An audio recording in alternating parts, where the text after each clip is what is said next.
Good evening, everybody.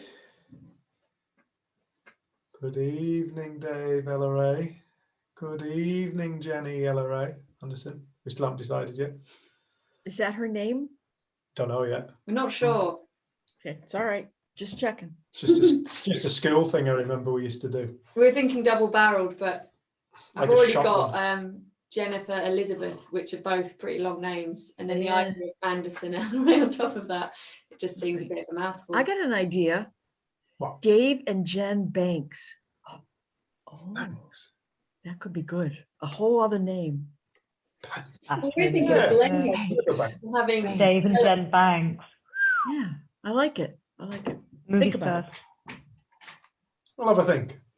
So what's your actual surname going to be? What's your surname right now? mine. No. Yeah, or both of yours? So mine's Anderson and Dave's is LRA. So together Anderay. Ellison. Ellison.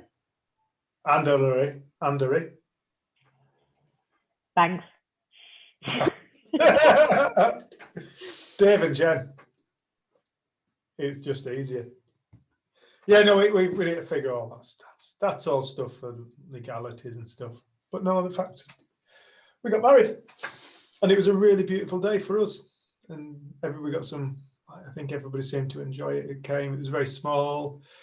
It was just in a wood. It was organised within a couple of weeks, and it was just very typically us, wasn't it? Like underneath some trees, next to a little stream. Really simple. No alcohol. Look at Flick's face. I saw that Flick. No alcohol. Just a meal afterwards, and then people just went home, didn't they? And yeah, it was really. It was just a really nice, chilled out day, and something that I think I was in my vows. Jackie, our celebrant, Jackie Bull. Anybody wants a beautiful celebrant, Jackie Bull. Beautiful lady. She's multi-faith, interfaith, whatever you want to call it, minister, and not religious. But she sent us this list of things to consider when you're putting together your vows, and there was a list of questions, wasn't there? And it was one of the most beautiful things I think I've done. She was asking questions about, what was it that first attracted you, and what other questions were there? What does marriage mean to you? Yeah, what does marriage mean to you, and what is it that's helped your relationship be successful and stuff like that, wasn't it? And it was so nice to kind of sit back and reflect on that and really appreciate where we came from, Jenny and I, and where we've got to in this present moment in our journeys of life, and to reflect on Jen, for me to reflect on Jen and to reflect on our relationship and what is it within our relationship, that we feel like creates strength. And there was words that kept on coming up for both of us, weren't there? Like honesty within our relationship. It's we really value it, and we're not afraid to use it, even if we feel the other one may feel discomfort from it. We know we can get through shit together. And it is, honesty was a big thing that kept on coming up, wasn't it? And another one was freedom within the relationship. We're free, everybody's free. When Jen and I first got together, we both came from, we had very entangled lives. Like Jen was married and I was seeing another girl, and technically legally I was still married. And I don't know, from the word go, we both said, we know life changes. We understand that life changes. People come into our lives and people depart our lives. And sometimes people stay in our lives forever. But that's the nature of life. And so we both said at that time, we really value the freedom. This isn't to say we don't work at our relationships. We really do work at our relationship. But we grant each other freedom to grow, and if necessary, to move on. And in that allowing, from the word go, our allowing of that freedom, it's just brought us closer and closer and closer to the point where we just said, let's get married. Neither of us at this present moment feel remotely inclined to go anywhere. And it's a really beautiful place to be. And so we decided we were going to get married and make our commitments. And it was a really beautiful day. So yeah, it was just nice, just what Jackie set us to get honest and get reflective. And the big things that kept on coming up for us were honesty and freedom. Was there anything else? Just Trust. and unconditional love. Trust and unconditional Learning love. about what that really means. Yeah. I think also the day was so nice because we were both present, and we actually like looked at each other, and we realised we have had a really busy last 6 years, but particularly over the last 6 months, we've just been really busy, and we've done a lot more travelling within the UK. Excuse me, so that Yeah, get Rusty out. The door is open for him. Might pop him in the time.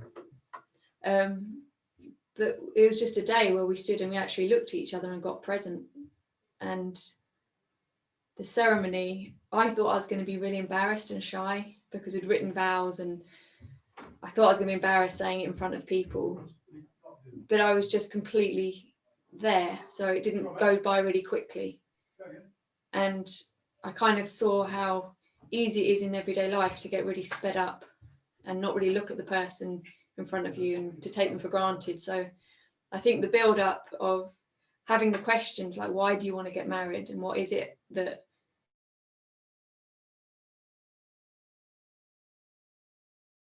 busy, and we can forget, and we can completely lose sight of the people in our lives that we love the most.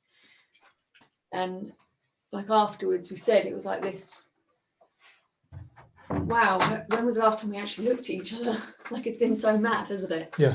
And I think that was such a nice reminder. And I think when you have those moments, you cherish them and you actually want to welcome more of them into your life. So one of the things we have now kind of put in place is some time. And I know that when we used to have Elsie Spittle come and do a lot of retreats over here, and one of the things she would always really, really value is just time in the evenings to herself, to get quiet, to get reflective, to feel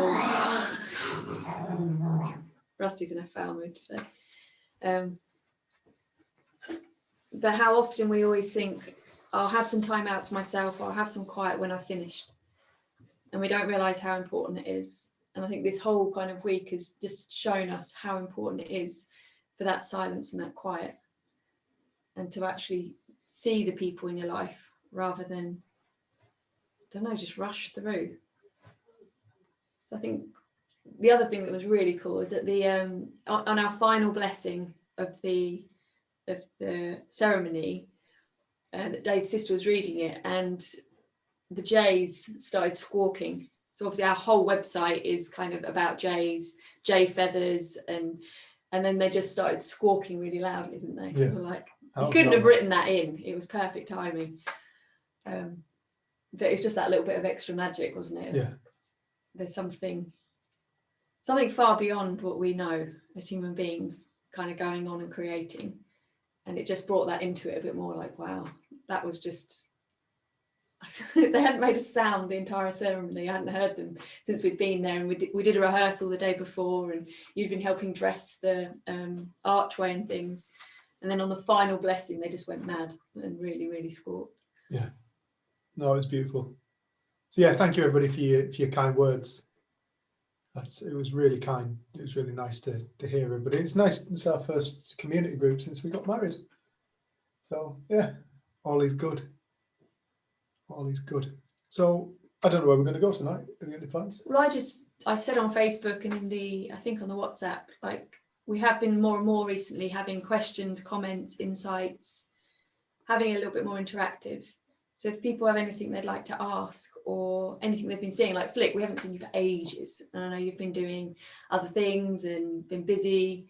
But every time people share, it kind of, the group that we had a couple of weeks ago, I know that for Ange, it was like Mark and Colette had shared, we'd said stuff, different people shared, and then you had like this huge insight on camera and then shared what you'd seen. And like that was the way that I learned to facilitate from Dr. Roger Mills, was very much about community and learning from one another. And it feels like that the community group is about that. So tonight we'd love to hear from people, whether it be something they've seen or if it's a question, or something they'd love to hear different people speak about. It's kind of just like an open platform. Open mic night. Yeah. So that's a cue. Anybody got any questions, comments, anything they want to share?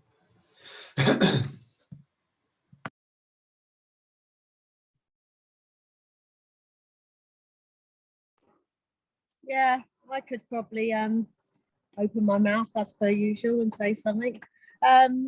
Love what you're saying there, Jen. Like, it just really, I mean, I'm sat on the side of the road here with a glorious view, really tranquil.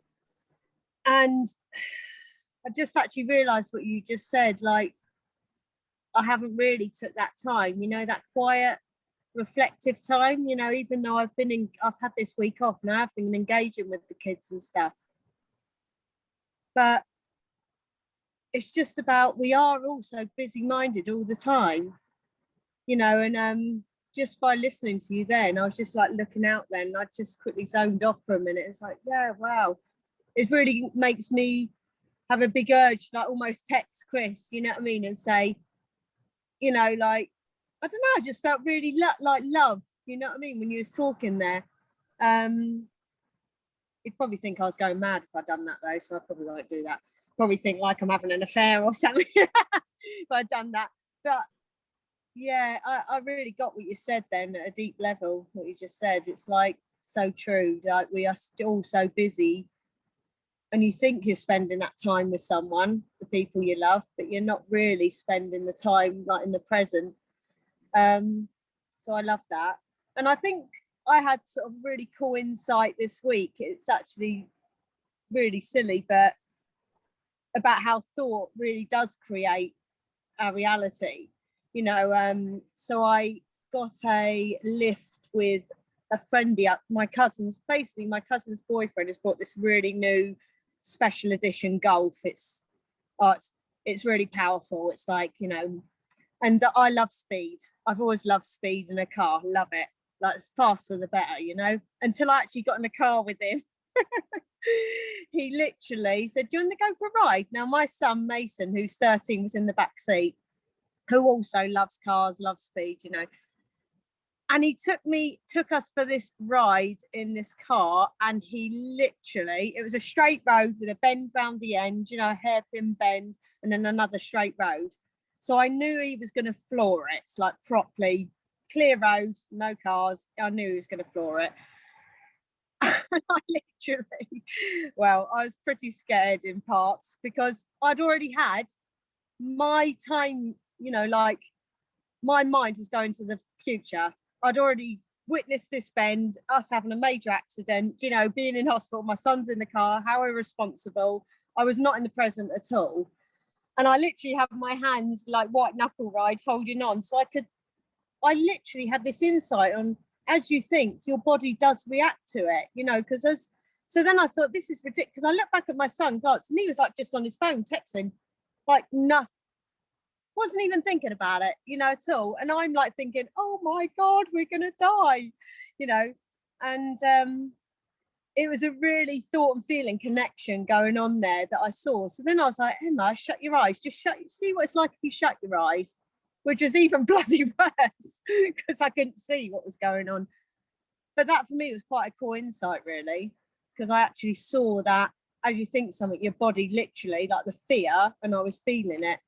So, and I looked back at my son and he was like, you know, and he got out the car and I was literally like, my heart was beating. And my cousin said, did you enjoy that? I was like, oh, yeah, well, yeah, moments. I'm glad I've got out the car safe, you know.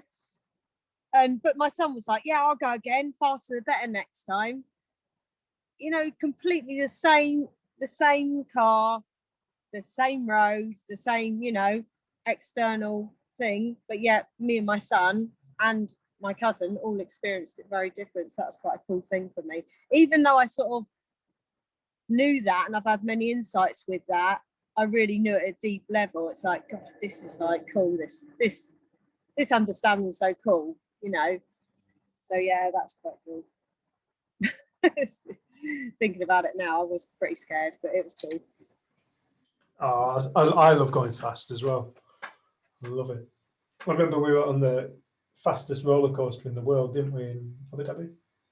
In Abu Dhabi, I think it was. Abu Dhabi or Dubai, one of the two. In Ferrari World, it does 0 to 140 in 4 seconds. I happened to notice my shoelace was undone right at the beginning, and so I bent down to tie my shoelace, and it set off, and I couldn't get up. So I was just like, I was like that, like had my own face buried into my own crotch. I can't do that normally. I can't. I've tried many times. I can't do that normally, but yeah, on that roller coaster, I could. It was terrifying, but we did it 3 or 4 times. It's funny, isn't it? It's like the things that you're so afraid of at one level, they're also a catalyst for pleasure and joy as well. And I think at this time in the world, with what's going on in the world, we mustn't forget that. Yeah, that's beautiful. Thanks, Em. Did you want to say anything about that? I should say I generally hold on to the side of the car with white knuckles when you drove. The van. Like, yeah, even in the van. Yeah. I'm a bit of a nervous passenger. Yeah. So I probably wouldn't have enjoyed that. We went down a pothole today, and then within the next 5 seconds, a pigeon flew out in front of us. I was just glad I was driving. You panicked. I want to talk a bit about this thought feeling thing, because I have heard people say, "Oh, the principles is about thought feeling." What the principles teach us? Well, the principles teach us that our thoughts create our feelings. Yeah, they do. But that's just the beginning. I want people to know, I really want people to know that's just the beginning. That's just an aspect of the power of thought. Okay, that's just an aspect. Yeah, they create feelings. The power of thought creates feelings. That wasn't Sid's message. Sid's message was deeper again. Sid's message was that reality, the universe, everything is a divine thought. Every single brick in a house is a divine thought. Everything is made of divine thought. What is divine thought? It's the universal energy of all things. And it literally dreams itself into being. It dreams reality into being. And that aspect of dreaming is what we are. That is our realities. So within this divine dream, this singular divine dream, are all of ourselves dreamt by the being that is all things, and we are that being. We are each an aspect of that being. And within, like in the Lord's Prayer, it says, "On earth as it is in heaven," all the powers that exist within the energy that dreams the entire universe exists within the dreamer, within the dream. Ourselves. We are far more powerful than anything we currently give ourselves credit for or understand or can embrace at this current level of consciousness that humanity is at. We are literally dreaming reality. We are dreaming our earth into being. We are literally dreaming our reality on earth into being. We manifest the world into being via our dream. Jesus kept on telling us time and time again, "It's done unto you as you believe." It is done unto you as you believe. Your reality is whatever you think it is. But it goes beyond the personal into the impersonal. Our mind has the capacity, there's that old saying, mind over matter. Matter, what is matter? It's the manifestation of energy. It's the physical. mind before it, mind over it. Your mind creates the world.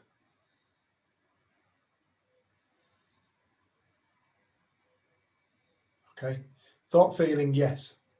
Yeah, it's a beautiful place to start. Just to wake up and realize, oh shit, you know what? I have this feeling. It's not actually coming from the circumstance, it's coming from me. Beautiful place to start, but that's not the end. It's just the beginning. It's just the beginning. And everything that I just described just then is just the beginning. On this plane of reality. And Sid would constantly tell people it's not about changing your thoughts. It's not about this thought or that thought. It's about waking up to the power of thought and realizing that you are the dreamer. And when you wake up to that point, you will realize reality isn't what you think it is, but it is exactly what you think it is.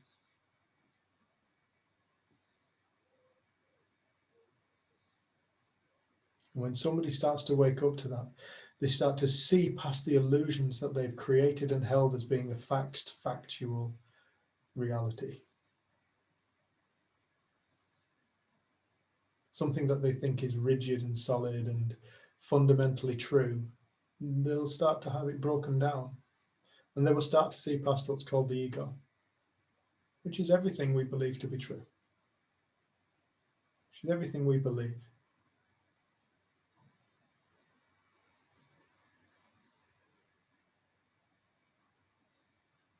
So yeah, thanks for that. Where's she gone? Em's gone. Yeah, she just wanted to come on and say congratulations and say hello. But well, she's said nodded she- off, but no, thanks for that, Em, because it was a beautiful thing to point out. And Karen, you've got your hand raised, love. So I'm going to pass that over to you now. Yes. Hello. I want to ask you about feelings.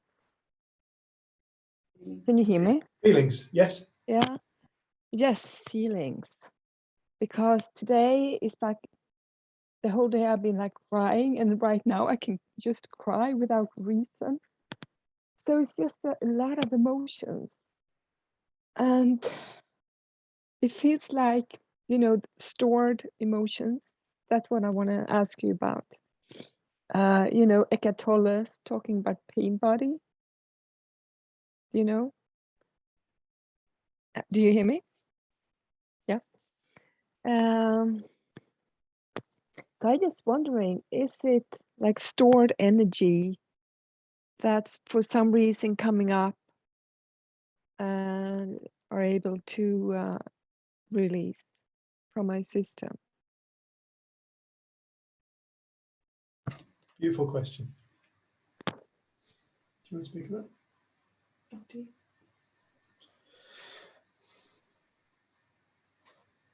It's really easy to get caught up in words.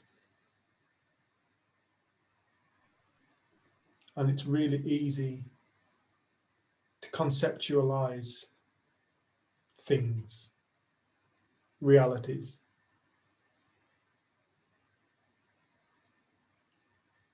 So when people say things like pain body, what our mind does, it instantly goes to try and create an image of what it thinks is being spoken about. It tries to conceptualize it. It will create a story around it. It will try and, what's the pain body? It'll try to figure it out. And when you hear the words pain body, all you've heard is two noises.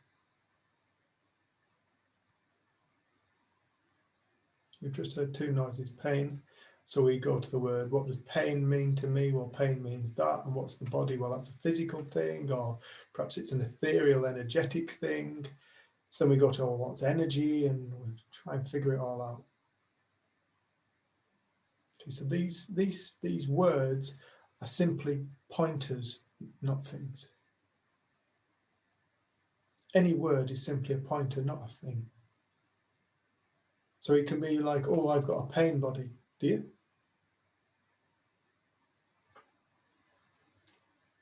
Well, I've been told I have, so I believe it.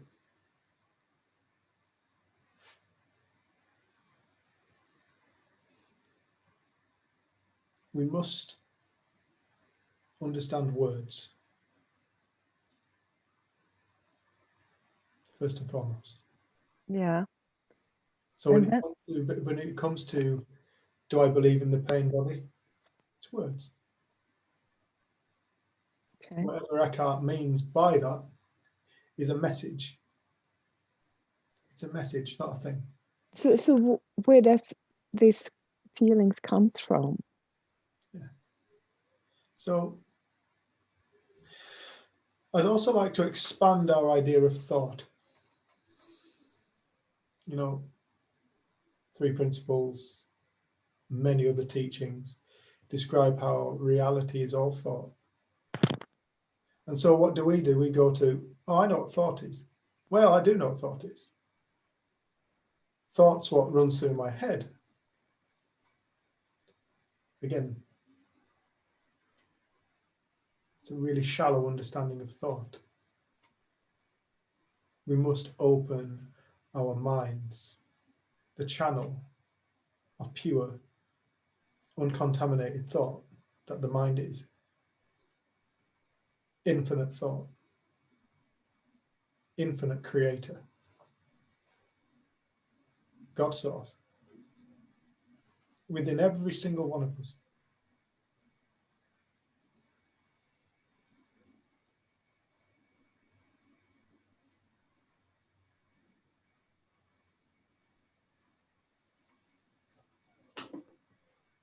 When we dream dreams at night time,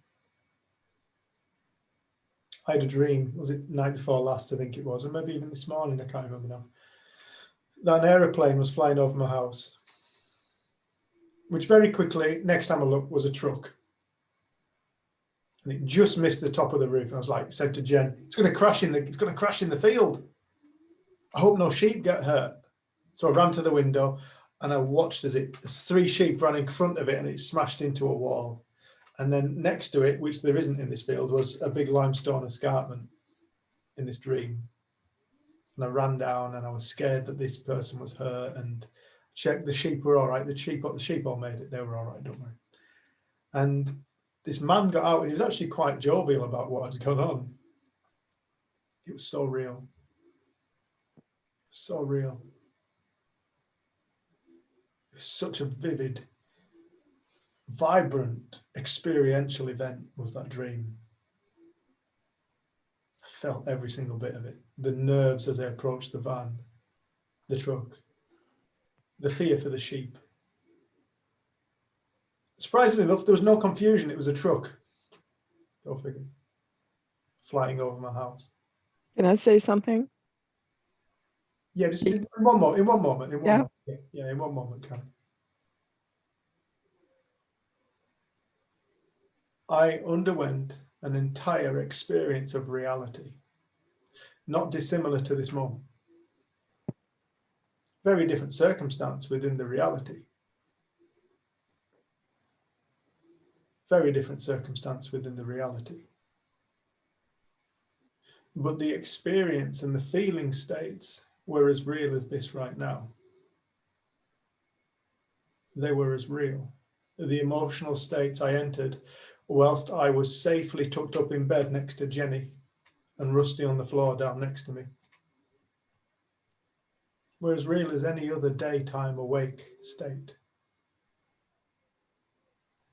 This was a dream. It was also an experience of a reality. It was a reality. It was a reality I experienced.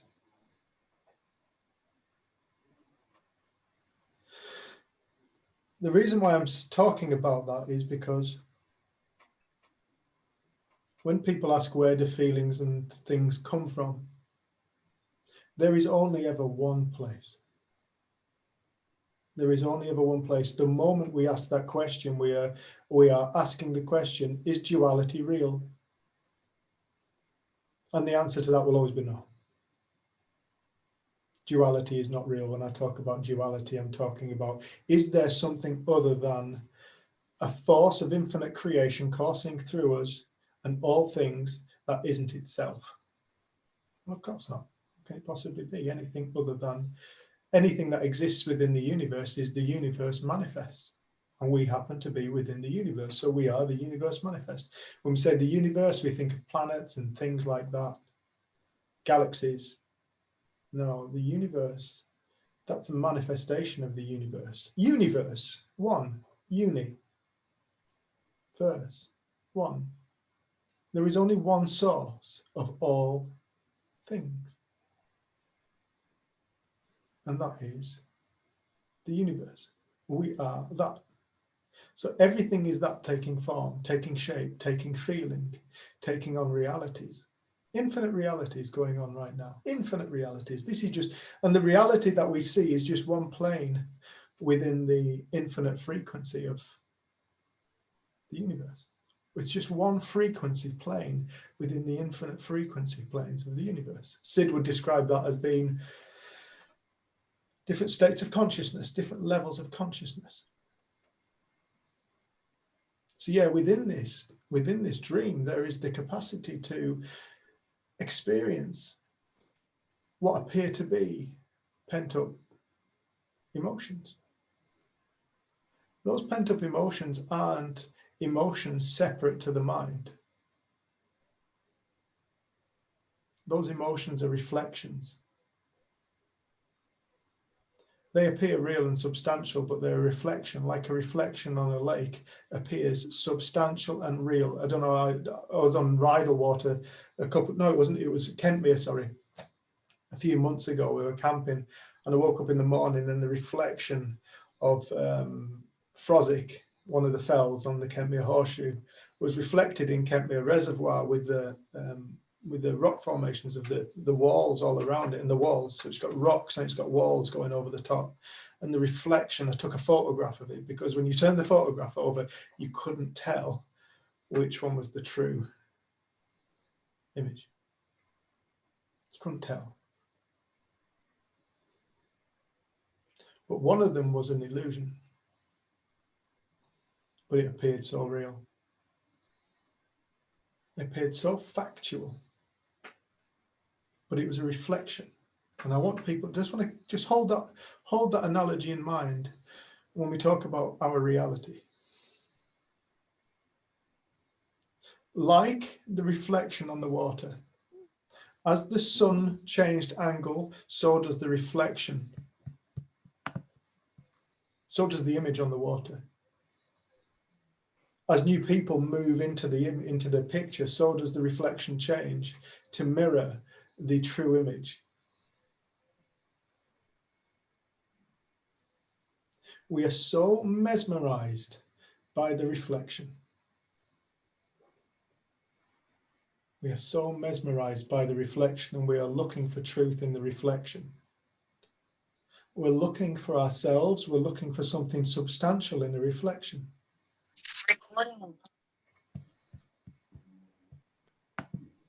Welcome, Marta.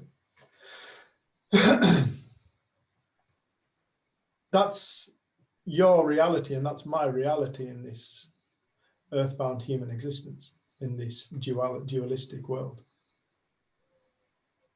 The appearance of two. The true and the illusion. But the illusion couldn't exist without the true. We're so mesmerized by the illusion, we're so mesmerized by the reflection in the water. We give that all our attention. We take it so seriously. We try and figure it out without looking at the source. And this is what we must find. Now, I can't tell anybody how to find it.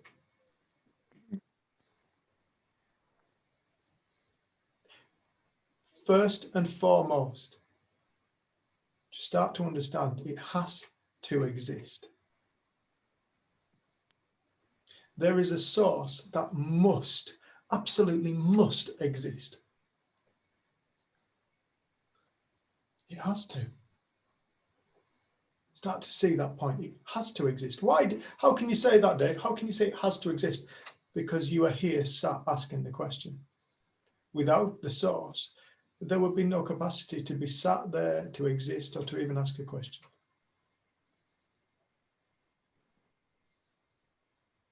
So there must be a source.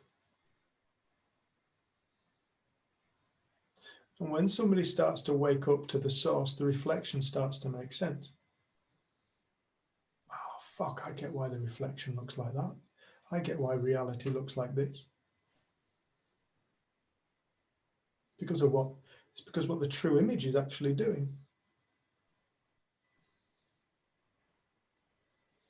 So this reflection that I call my life, the true image it's simply a reflection of the true image, what the true image is doing.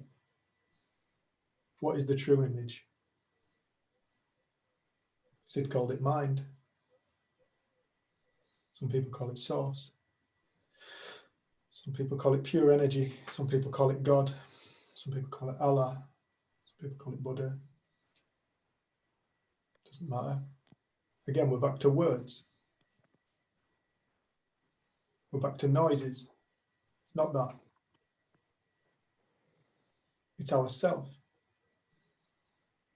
It is the divine creative source that courses through every single manifestation that it has taken form as. Playing the game of separation from itself, forgetfulness, separation from one another, and fear.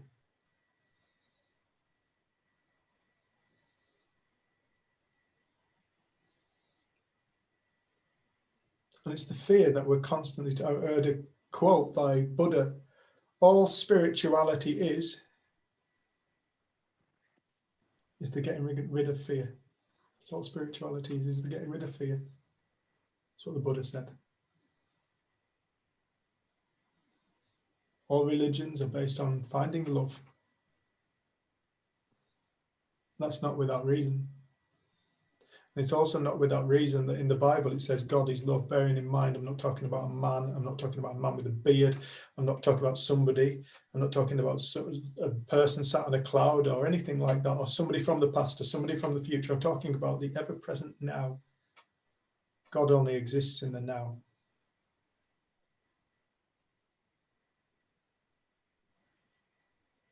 God is love. So how do you find God?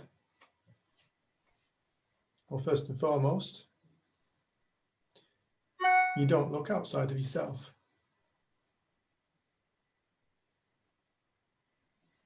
You can't find it outside of yourself. You will find clues to it, but those clues will be discovered within yourself. It will be an event that takes place within your own being, and it's found in quiet, not in mental agitation, not in trying to figure it all out. It's found in a moment's silence, not even 10 minutes silence. It doesn't need that. It will take a split second, because to it, time doesn't exist. It is the eternal now. It creates the illusion of time through what we call change. That's how we measure time, change. That's all change is. That's all time is, an illusion created by change. Change only ever takes place in the now. But with our capacity to remember, it creates the illusion of time. And aging, you don't get old. Nobody gets old. Old doesn't exist. Old is part of the illusion. Old is part of the story. There is just eternal change.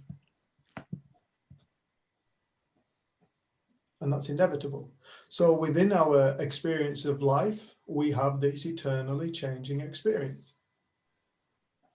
These comings and goings of emotions. The highs and the lows.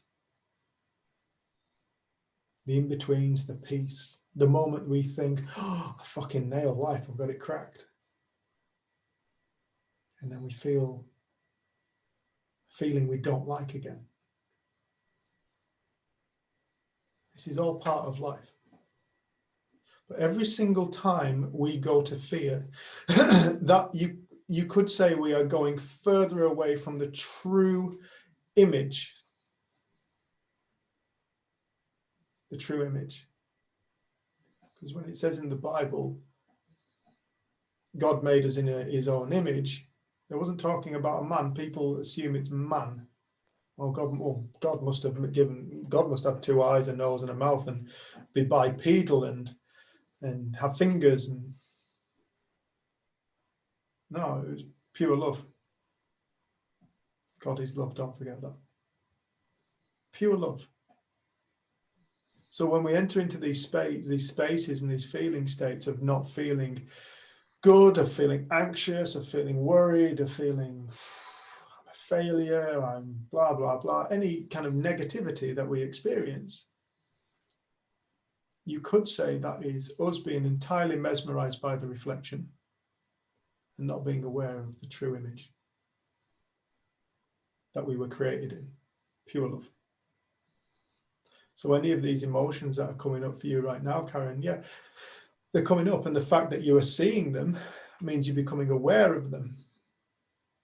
Now, humanity has this thing whereby it is afraid of what it doesn't understand. That's why all our films about ghosts and aliens and things have always been terrifying.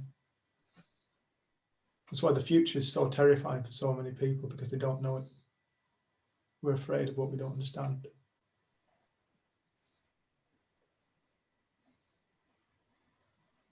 When you start to see it, when you start to wake up to this within yourself, it's the only place it'll take place. It won't take place in this conversation. This conversation is just words. It's an energy transmission, received however you believe it to be. Some people could listen to this and go, seriously, that's fucking amazing. Another person can go, that's utter bollocks. Everything in between. However we receive it, it's not in the words, it's inside of us.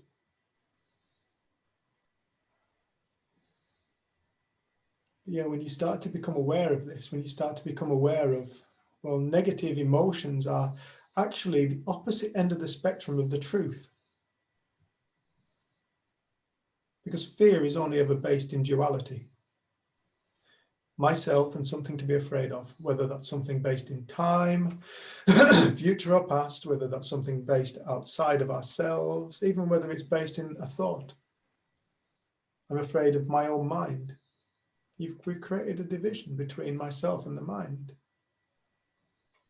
as though there is something to be afraid of, because in actual essence and truth, there is zero to be afraid of, nothing. Nothing. There is nothing to be afraid of. Not in truth, not in actual fundamental universal truth. There is nothing to be afraid of, because there is only the self. There's no room for fear. That's why when you fall in love with somebody, you feel connected to them, you feel one with them, or a place or a painting or a piece of music, and you feel it and you fall in love with it and it feels amazing. Yeah. Love is connection. Connection doesn't really exist. Because again, connection suggests you could be separated. No separation. No connection. Just pure source. Creating continuously. And when source stops identifying quite as heavily with its reflection, its ego, its story about itself, its own illusion that it's creating, it's casting out as a reality, and starts to wake up to its own divinity, wake up to itself, the life of the human being just gets easier. But it does not mean that it doesn't experience all kinds of emotions and feelings. It just has a different perspective on it. I get all these different feelings and emotions. I get pissed off, I get anxious, I get worried, I get blah, blah, blah. All of them. The only thing that changed is my perspective upon it, which allows me to almost see it with more grace, but still feel it. When, to see you got your hand up, love. Yeah, it just occurs to me as I'm listening to you, I'm really enjoying the conversation, that I find it curious. I too, when I am having a bad day, crying a lot, whatever, that happens occasionally. It doesn't happen that often, but it does happen. And I sit there and I go, what does it mean? And why? And when will it end? And maybe it means I need to go get something done. Maybe I need to go visit somebody. Maybe I need to go get a doctor.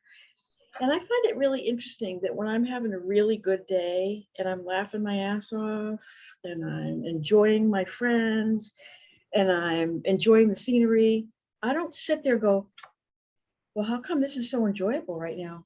What does it mean? Why is this happening? What should I tell somebody? Should I call somebody and tell them I'm having a good time?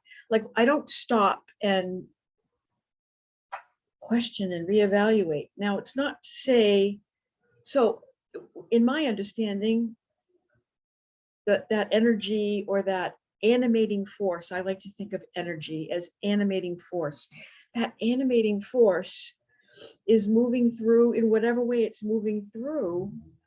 And sometimes I label it as good or pleasant or enjoyable. And sometimes I label it as, and it seems to be my relationship, my perspective on my perspective, how I'm looking at my moment to moment feelings.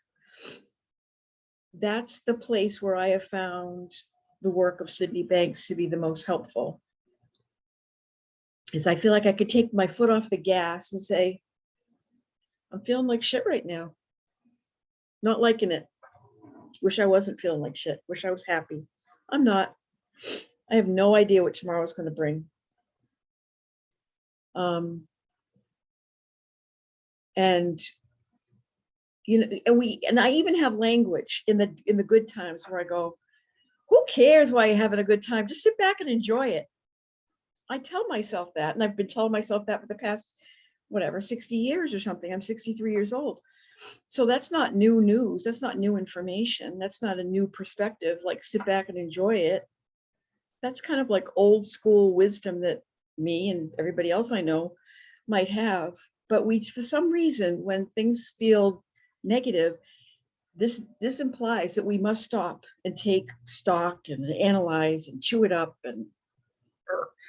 And so that's just been such a gift for me in this conversation over the past few years, is that I need to be engaged with my feelings a heck of a lot less than I am. And it's not to negate the fact that some days suck. And some days I don't need a hug. And some days I don't need to call somebody and say, I need you to come over and give me a hug or a cup of tea. It's not to negate that. But it's also not to get too overly entangled with it either, for me. Thank you. Thank you, Wend. Yeah, I love what you just said. I do. Really, really do. I think it is very easy for us to study ourselves. And like you say, we don't study ourselves when life just seems easy. I'm suffering from happiness today. But I think Sid's message, he didn't want us to get involved with the content. He didn't want us to get involved with what we feel or how we feel. He wanted us to know that there was one source for reality. There was one source of life. And that was the important part. Like I was talking to someone a little while ago on a one-to-one, and I said, look, you do realize I'm entertaining your story way more than Sydney Banks would have done. And I just kind of laughed, and because he was never ever unkind, he was never disrespectful, but he knew that the source of our peace of mind did not come from analysing our experience, our thinking, our feelings, our life. Like it wasn't going to come from that place. And we have a whole system built of studying that, and it doesn't seem to be helping people. People don't seem to be getting better. The mental health crisis is kind of getting worse, I think, in most countries. And Sid's message is so clear, like we're looking in the wrong direction. And I think it is very helpful. Like we say sometimes we take for granted, we have a family who've all been around this understanding, and we allow each other to go in and out of different feelings and experiences and not worry. Like we've said, my niece is really not feeling great at the moment, but it's so nice to be around her and know that she's fine. And actually her older sister was like, we just need to keep treating her normally, even if she's acting weird, like, because she is fine. And like, she's only 15 and she's seen that. Like sometimes we all don't feel great. Sometimes we all can be weird, but I just think we seem to have a culture where we think we need to do something with it. or we need to study it, or we need to do something, rather than to see that there's one thing going on. It felt like Sydney Banks's message put everything back together into a unity of, he put spirituality and psychology back together as one, as two words to describe that same expression. He didn't want us to start having good thinking, bad thinking, right thinking, wrong thinking. He wanted to see the deeper truth, the power of thought, not personal, totally impersonal. And I know that when I suffer, it's when I go into the personal and I go into me and how I'm doing.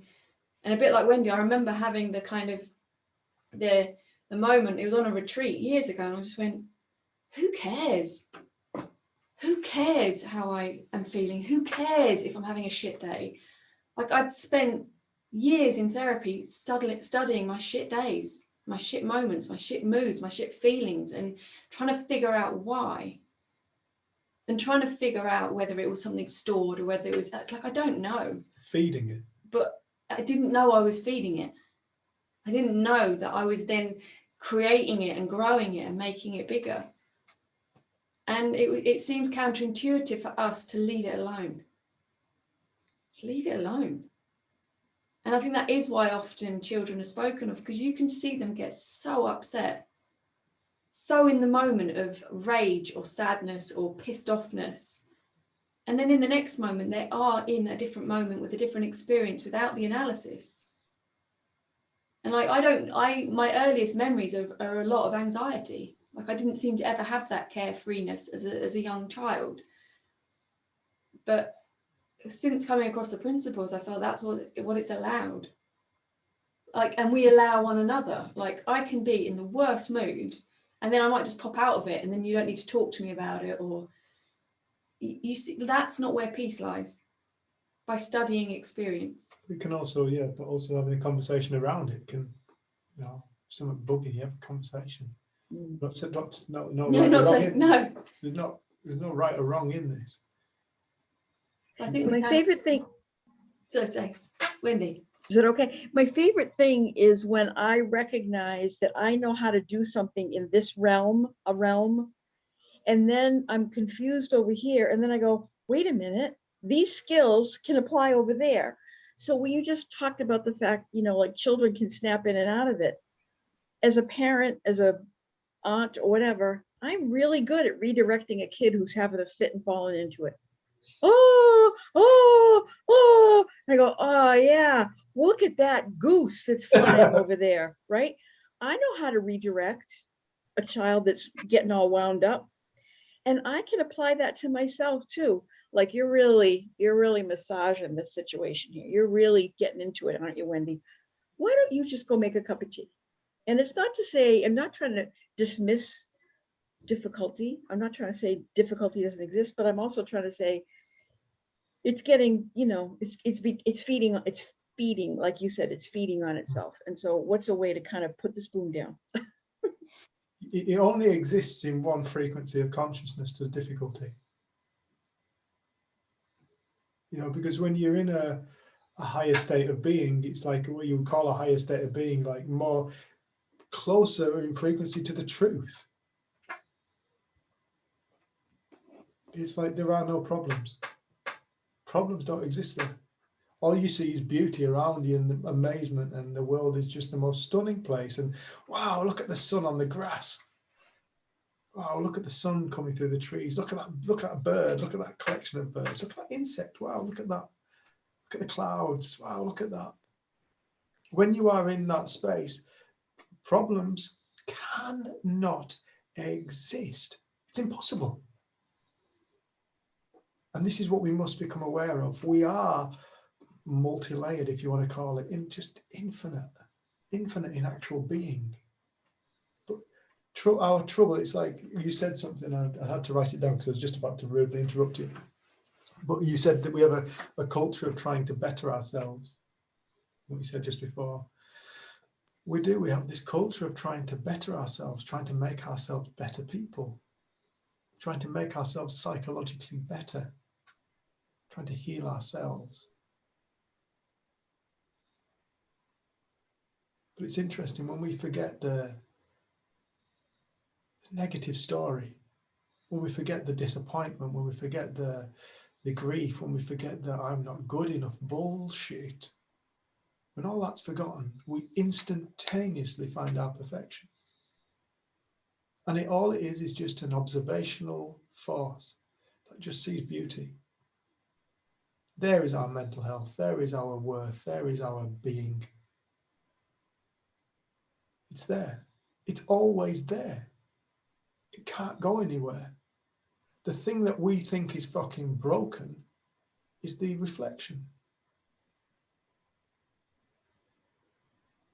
And this is, again, going back to that reflection thing, this is what we're staring blindly at when we're lost. We're staring blindly at a reflection.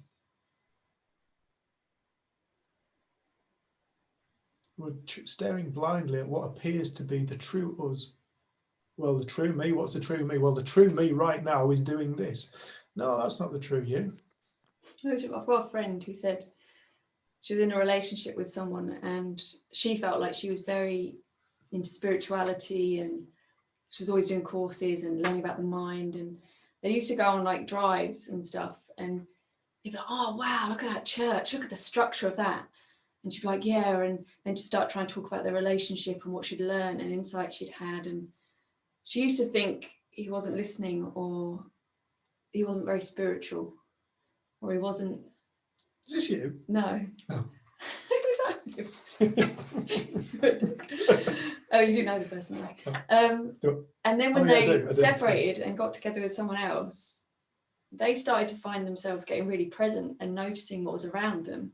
And their new partner wanted to like talk about their relationship and themselves and their insights all the time. And she was like, wow, that's really actually quite annoying. Like you miss the moment.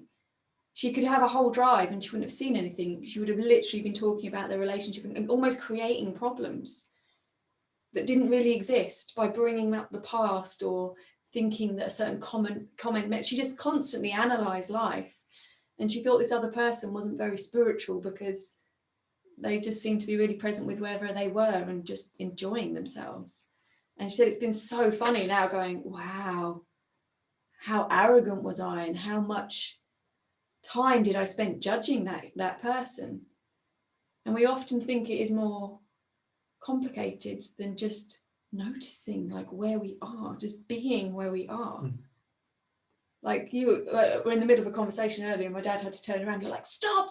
And I was like, stop the car in the middle of the road, and like got out and he's like rescuing a beetle. Like you're that present that you noticed a beetle in the road and He was going to run over it. he hadn't seen it. And it's like, I don't know, I think because I was in the kind of therapy, self-development world for such a long time, and I was getting worse. I was getting more self-obsessed and there's more stuff I needed to figure out and fix. And then meeting Roger Mills and being introduced to Sydney Banks was just like the biggest sigh of relief of like, it's not that complicated. He was saying there is one source of all life. And as we grow in respect of that, get more interested in that and less interested in the commentary that goes through our head, we find more peace of mind.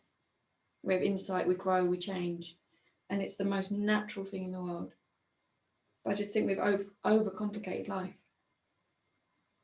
Flick, we're just going to take a 10-minute break, love. So we'll go and get a cup of tea and then we'll come back and it'll be your question. Or comment or whatever it was. Cool. So it is 10 minutes, wherever you are. It's 10 minutes everywhere, isn't it? 10 minutes is 10 minutes. So about 25 past, wherever you are. Unless you're in Nepal. Yes. Because they're 45 minutes, 5 hours, 45 minutes. Sometimes, and then sometimes 4 hours, 45. Is it? Right. See you in 10 minutes. Felicity. Hello, thank you. Hello. Hello. Hello. First of all, I wanted to say when I made a shocked face earlier, it wasn't about your wedding. I was messaging my niece who's 10 and is deciding to take some scissors to her hair. Oh, wow. Why can't I hear you? Oh, you're on mute. Take scissors to her hair. Yes. So I was a bit shocked, but we'll see. We'll see how that goes. But yeah, lots of stuff that, well, everything's just been resonating so much. I think the big thing that I picked up on, something that Jen was just talking about, was how most people's way of looking at this in modern therapy is so, makes the problem bigger and is so pathologizing in kind of making us think we're just an endless pit of problems that need to be untangled that can't be. I remember I have chronic pain, which is on the way out, but it was caused by low level stress from decades, like changing my nervous system. And for a while I went to see a psychotherapist to help with this as one of the forms of treatments I tried. And the first thing she said to me was, you know, I was really depressed for a while. It took me 3 years of therapy and crying every day, but I got over it, and it'll be a similar journey for you, but you'll be fine. And I remember thinking, like, shit, so I've got 3 years of this. Like, she basically signed me up. And even I could see what she was doing now. It instilled those thoughts in me, that belief. So that belief was, I then like replicated it, that every time I felt shit or cried after therapy, I thought I was doing well. Thought I was on the right track of like getting it out and purging it all. And of course it did work in a way, because we created problems which we then kind of fixed. So, but there was a never ending list of them. So that's why it was so alluring. But the big thing I've been noticing recently is how everything is a choice. And I feel like when you understand thought in this way, and like where thought truly comes from, the source that Dave was talking about, you can kind of choose what radio station you tune into at any time. And although I can't stop myself sometimes tuning into a shitty station, I really notice I've done it. So at the moment, my pain is really bad because I've been house hunting, and it's not been as easy as I'd hoped. So I'd found somewhere lovely to rent, and then I paid my deposit, and the landlady pulled out last minute. So now I'm like scrambling to find somewhere new. And I immediately went into drama mode. You know, it's just going to be difficult, and I'm on my own. I do everything on my own. I don't have a partner, and I have chronic pain, and I can't work as much as I want because I have chronic pain, and do everything on my own. Like, basically, as soon as one thing went wrong, all the negative feeds that I could pull on just got like, it's almost like their thought streams around me, and they just went like sucked in and started getting regurgitating. And I fell down that hole for a couple of hours, and then I was just like stopped, and I was like, this is a complete choice. I could say, well, that landlord's probably a dick and I don't want to live there. Or I could choose like, oh, the universe doesn't want me to have that place. There's a better one coming. But I went into like, I literally turned the dial in the direction. And I did it based on my patterns. You know, I've got a pattern for catastrophizing that kind of thing. I've got 2 weeks left to find somewhere new to live. I've got all my furniture. What am I going to do? I mean, it's a fairly normal thing to catastrophize, but I definitely chose that even with this understanding. And I realized that generally, like someone said to me recently, I think this is definitely, well, it's quite common, but definitely something that's come up a lot with chronic pain, is that I'm choosing to live in like survival frequency rather than living frequency. Because whenever I'm doing something, I'm doing it, I'm in pain. So I'm like, oh, I hope I can get this done. I hope I've got enough energy to go up later. And everything's kind of like, I've got to get this work done before the pain gets too bad. Everything's like survival mode. So I'm always on red alert. And she kept saying to me, you know, you're in survival mode, not life mode. And I'm like, yeah, it's because of the pain and because I feel crap. And then I just suddenly twigged this week, like, I can choose not to be in survival mode. I've always been in survival mode. As a kid, I was, for various reasons. I didn't know any different. But as an adult, I can literally tune out of that dial. And I was like, yeah, but how do I do that when I'm in like massive headache pounding all the time? And I just realized that I can still choose to live even if I'm in pain. And when I choose that mode of being, rather than focusing on it, I don't notice it. So you're like, well, if I can go through some parts of my day without noticing it, is it really there? of course it's there, but is it really there? You know, if I'm not always with it, like I ended up in a musical jam with a load of visually impaired Burning Man fans on Monday, completely didn't notice that I had a headache for half an hour. So you start to question, I know there's some physical part of it, but really my experience of having pain has been created by my thought around it. If I'm thinking about it, if I focus on it, like any problem, if I focus on the house problem in a negative way, if I focus on the pain in a negative way, then it's part of my reality that I've created and I'm having a pain experience. But if I'm not focusing on it, I actually don't even notice it. And that was big for me to realize, like, even a physical symptom, my experience of it is massively changed by my thoughts around it. And even I went one step further yesterday when I thought, well, why does a pain experience need to be bad in my books? Could it just not be an experience that I'm trying on for a while? It'll go at some point. But if I make it scary, it'll get worse. So can't it just be something that I'm experiencing right now? So I guess the summary is I've been focusing a lot on understanding, like, oh, I'm tuning into survival, not life, because I've just been conditioned to do that. And so I'm choosing to turn my thoughts in a different direction. And actually, like, when you understand this stuff, the choice can be quite easy. Doesn't mean I always do it. I still spend a whole day crying or whatever, but I can observe, as was it Wendy was saying, you can really see yourself doing it and just go like, okay, I see what you're doing right now. Do you need a cup of tea? We'll be all right tomorrow. Oh, you didn't sleep last night, did you? Okay, cool. Well, that probably explains it.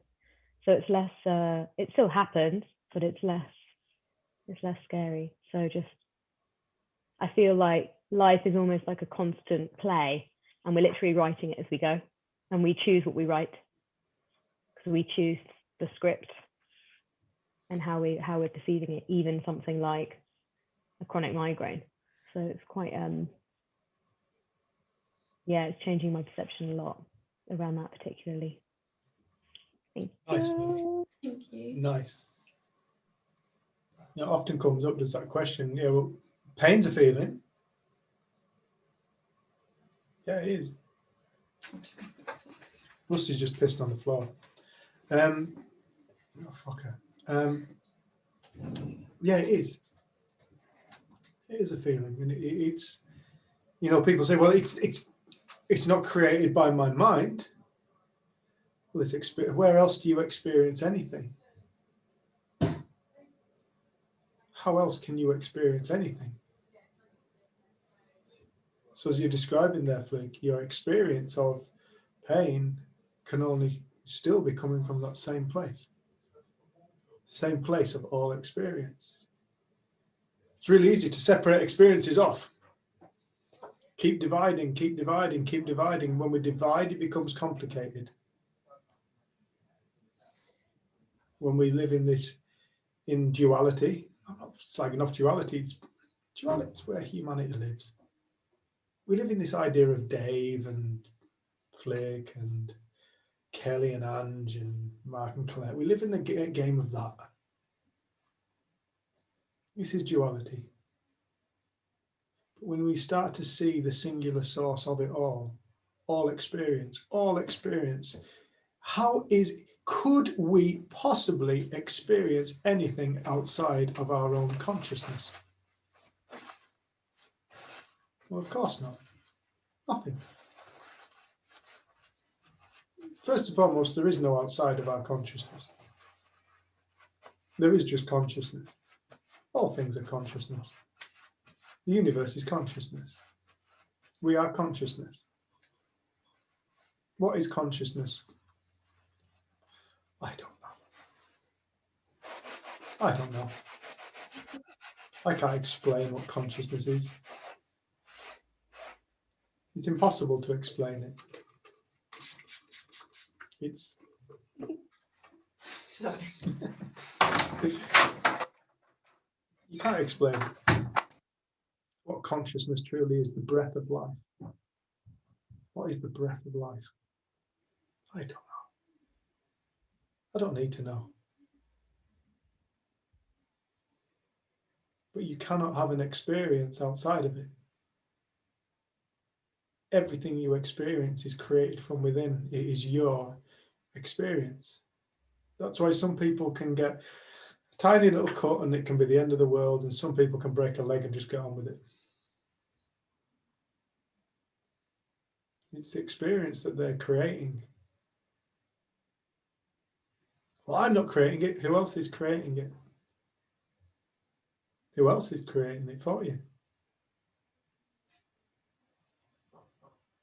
My mother had an insight not so long ago. Insight comes, it just comes. You can't generate it. Insight isn't found here, not in the intellect. Insight, this is where we must start to expand our knowledge of or understanding or theorizing of thought. Understand that there is thought beyond the intellect. My mother, I think I mentioned this not so long ago, at Plantation Bridge where we live, a couple of you have been to our house. Em's been, and Mark Collette, and Kendra's been, and Jen's been to our house in the Lake District. And we live near the main road that runs, the main artery that runs right through into the lakes.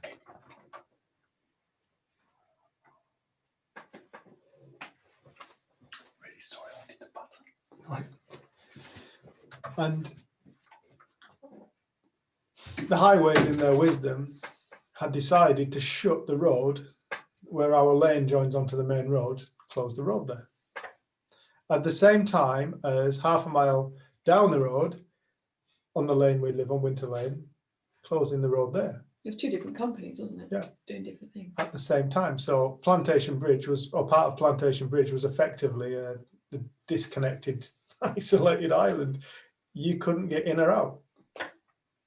Anyway, my mother was having seriously bad problems with her knees. And she'd been stressing with it for a couple of weeks, hadn't she?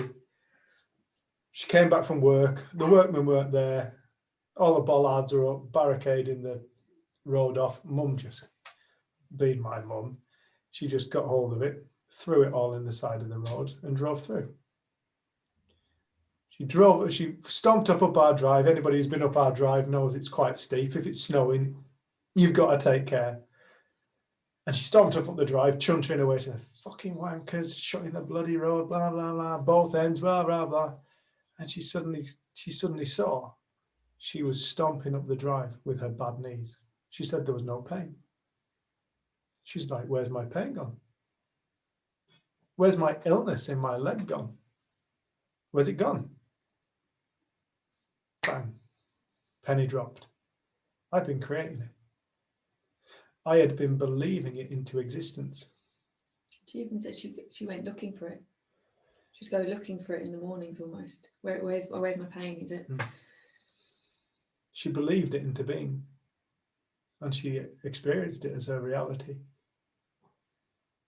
But then one moment of pure forgetting, being completely taken over by another thought stream, that experience, that reality died.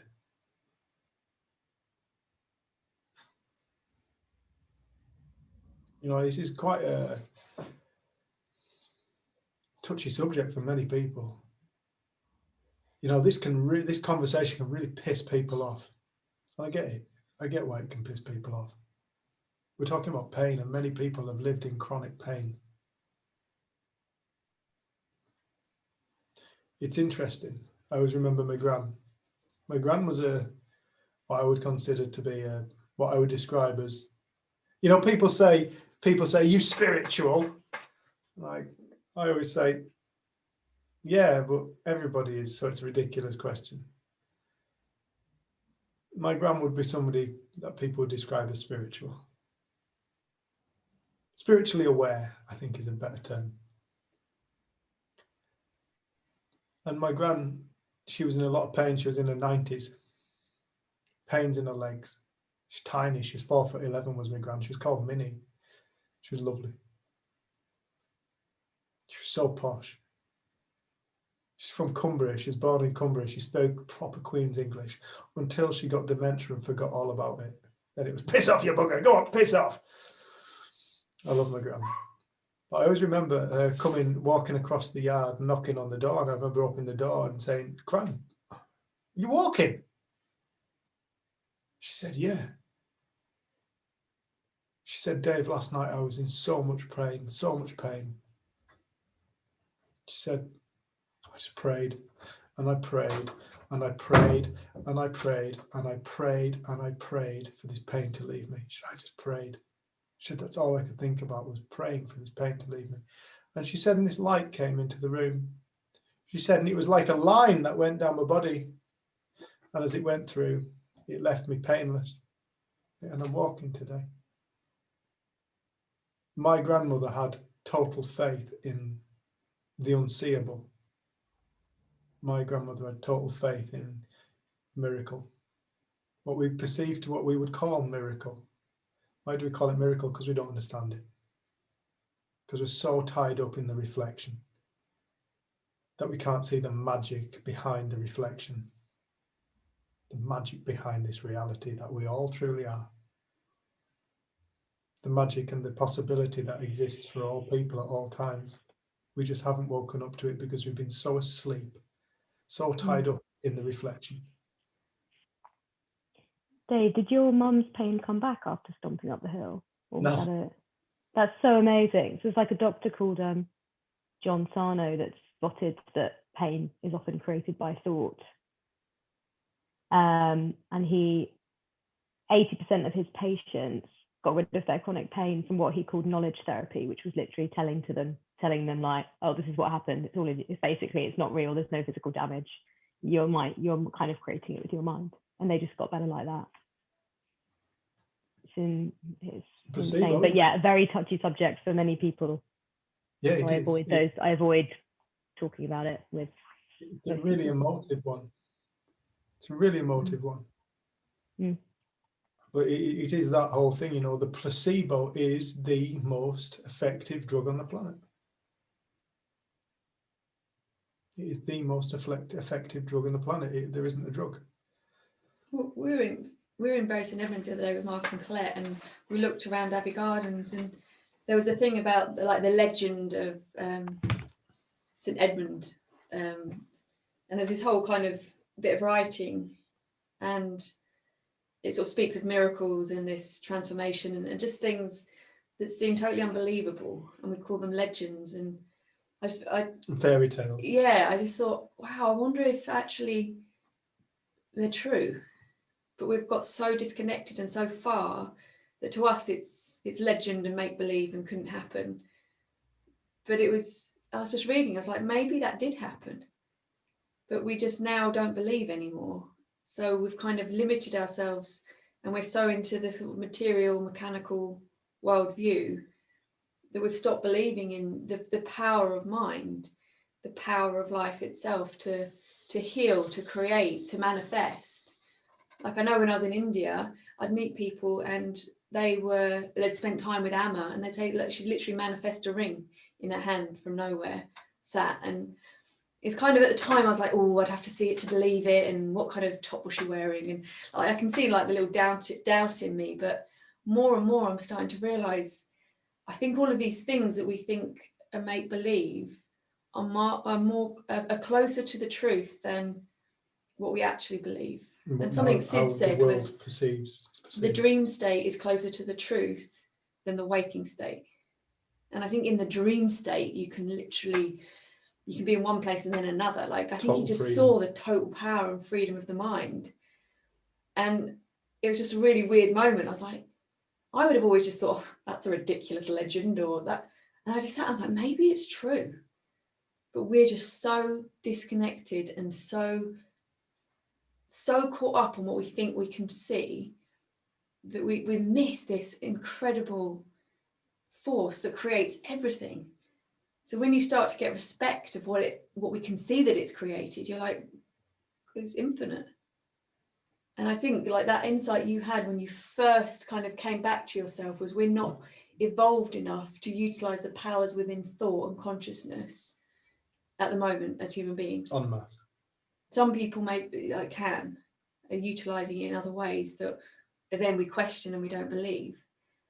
But I think that's But it's something. coming. Yeah, like more and more people are like expanding their It's mind coming. to what we think is possible. Because I know from that moment on, I realized I could ask for things and it would happen. I could ask for things and it would happen. Like, we use this, we say use it. It's just the way it works. It's done unto you as you believe.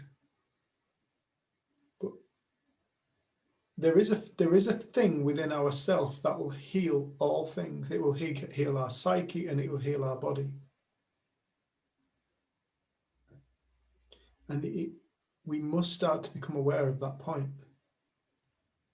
We are, our essence, our pure being is total, refined, pure, awesome, fucking amazing health and beauty and perfection. That's what we truly are. Every single one of us. Every single one of us. There is nobody exempt from this point because we exist. That's the only clarification we need, is the fact that we exist. It's a singular point. All things are it.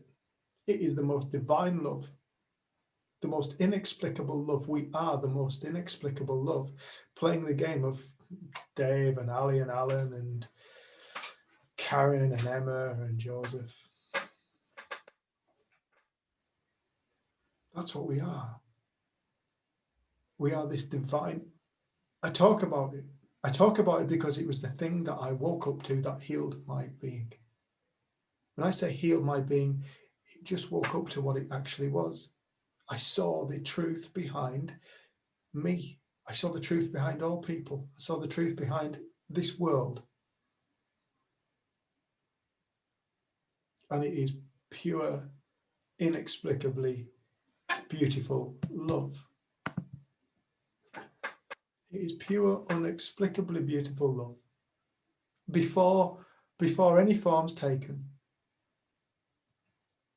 Where did I find it? It was an experience within my own being. I found it inside myself. And from that moment on, I woke up to the magic that exists, that truly exists behind all of life and all moments. Why it happened to me? Fuck knows, I've just been in a fight. I was utterly wankered. Utterly fucking wankered. I deserved to have a black eye. I deserved the black eye I actually had when I had the experience. I deserved it. I'd been a proper prick. So did I deserve it in that moment? I could never say I deserved it. But I got it. And I was eternally thankful for it. It was, I've said this quite a lot recently, it was fucking savage as well at the same time, because it changed my entire persona, which meant that I lost a lot of friends and I became really lonely. It wasn't just an easy kind of step into a whole new world or a whole new Dave. It was really difficult. It was barbaric. It was savage. That love. We had a poem read at our wedding, and it speaks about love. Kahlil Gibran. Kahlil, are you gonna read it? Not all of it. I love it because it describes love so beautifully. It's fucking savage. It's actually Helen. Kahlil Gibran. All right. It's barbaric. I don't know what's another word to describe it. I don't feel like those words do it any justice. It's just savage. But it's the most beautiful savagery. You are that. Everybody is it. The only thing that we're getting tangled up in is the reality that we encounter, that we call our life. No, that's the reflection. Let me read it. It's quite long, but It is quite long, but bear with.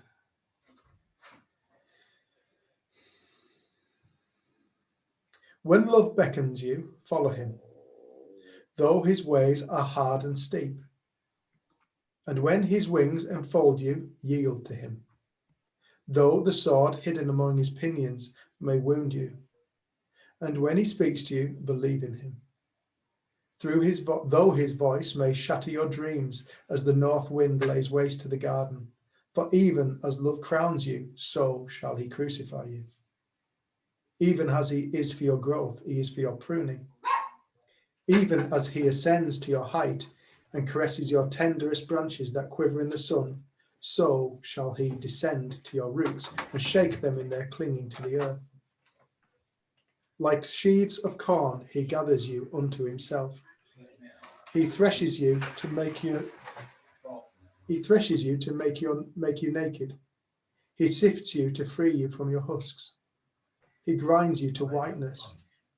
He kneads you until you are pliant. And then he assigns you to his sacred fire, that you may become sacred bread for God's sacred feast. All these things shall love do unto you, that you may know the secrets of your heart, and in that knowledge become a fragment of life's heart. But if in your heart you would seek only love's peace and love's pleasure, then it is better for you that you cover your nakedness and pass out of love's threshing floor into the seasonless world, where you shall laugh, but not all of your laughter, and weep, but not all of your tears. Love gives naught but itself, and takes naught but from itself. Love possesses, nor would it be possessed. For love is sufficient unto love. When you love, you should not say, God is in my heart, but rather, I am in the heart of God.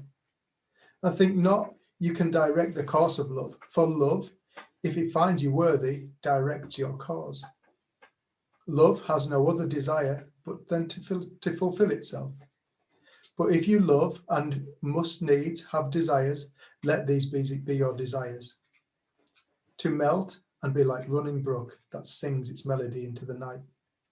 To know the pain of too much tenderness. To be wounded by your own understanding of love.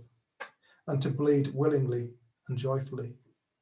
To wake at dawn with a winged heart and give thanks for another day of loving. To rest at the noon hour and meditate love's ecstasy. To return home to eventide with gratitude. And then to sleep with a prayer for the beloved in your heart and a song of praise upon your lips.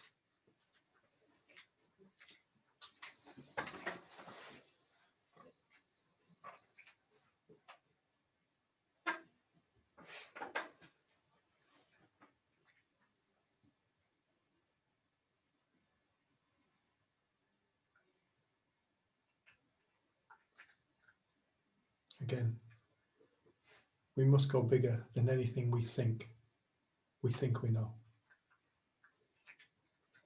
If you think you know yourself, it's delusional. It is a delusion. Everything that was described in that poem is who we are and what we are.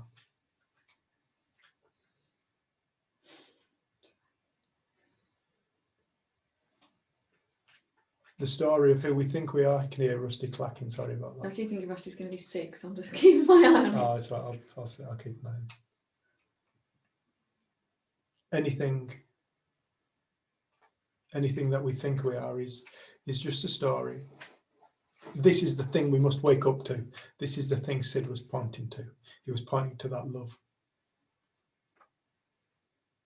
And yeah, it will, if it happens to fall upon you, if you happen to fall into it, or it wakes up within you. And I know there's people in this call that have experienced it. You've experienced it throughout your lives. Perhaps you were a kid and you found it. It found you, you remembered it. This isn't something that just happens to special people, because when you wake up to it, you realize how ordinary you actually are. But that ordinariness is magical. The ordinariness is magical. You are the magical ordinariness of existence. Explain who you are. Explain what you are. Explain life. You can't. You just explain the reflection, the ego, the story, the history, the memories. That's all we ever describe of ourselves. We're not those memories. Those are illusions of a time gone by. Those are thoughts of a time gone by. What are you that remembers the thoughts? What are you that dreams the thoughts? What are you that dreams the story? What are you that animates this body? What is that love? What is it when a person wakes up and remembers who they are, that absolutely, as it says in there, like the sword hidden amongst the pinions. Yeah, it will kill you. It will kill you. That's what I said. It felt like I died. Dave died. The old Dave died and the new Dave was born. I understood the virgin birth that Jesus spoke about. That rebirth from within the self. That rebirth. Not born of sex, but from born from within themselves. When the individual realizes what they are from within, and when they realize what they are, I can't tell you what it is. I can't tell you. Other than I can use words that do it absolutely no justice. Just pure, unadulterated, saturated understanding, compassion, and love.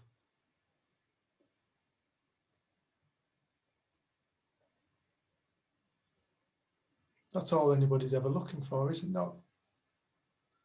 We're all just looking for all of that, and that's what we are, minus the story. That is what we are, minus the story.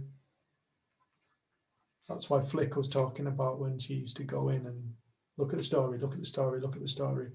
You were holding yourself back, and I've done the same, and we've all done the same. We hold ourselves separate. We live in this dualistic fear world when the true essence of one is love.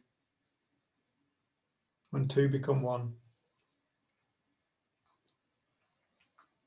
As a poet, I need some love like I've never needed love before. Want to make love to you, baby. I had a little love. Now I'm back for more. Want to make love to you, baby. Set your spirit free. It's the only way to be. Rumi. When two become one, I think he called that. Even Rusty didn't laugh at that. It's just like, whatever. It's because he's a dick. But no, I love that. I just love that poem. So it took up half our wedding. Flick. Just on the lovely theme of love, I wanted to share something that I listened to a while ago from Alan Watts. If you guys know him. Yeah, he's got a really nice voice. Always lovely to listen to. Oh, listen to him all day. But he was talking about how there's this kind of like obsession with self-love, and you've got to love yourself, and you've got to find bits of yourself to love. And he was just so confused by it, because he's like, but loving yourself is impossible because you are love. So it's almost like a tongue trying to lick itself. And I've thought about love, like, what is love? Like, we just give out love, or we love aspects of ourselves. And if we're loving aspects of ourselves, then we're still creating this separation. And actually, no. And I was like, oh, so what are we? Are we just like a puddle of love? And basically, we are just love, energy flowing, loving. It's just what we are. And so therefore, it's impossible to love ourselves, or to be compassionate with ourselves. How can we be compassionate when we are compassion? So essentially, it's like, well, just be yourself, which is pure love and pure compassion, and know that anything else is a complete illusion. And that's all right, but it is a fake script. So yeah, I love Alan Watts. It reminds me of the Massive Attack song, Teardrop, when the first line is, love is a verb, it's a doing word. Yeah. It's like it's a constant flow. It does things. It doesn't just sit, it does. Yeah, nice. You see, it's everywhere. When these people sit down and write these songs and they're moved to suddenly start writing a song, they just channel through truth. Their ego gets out of the way, and what comes to them is knowledge, new knowledge. That's what's available to all people, or that's what an insight is. It's new knowledge.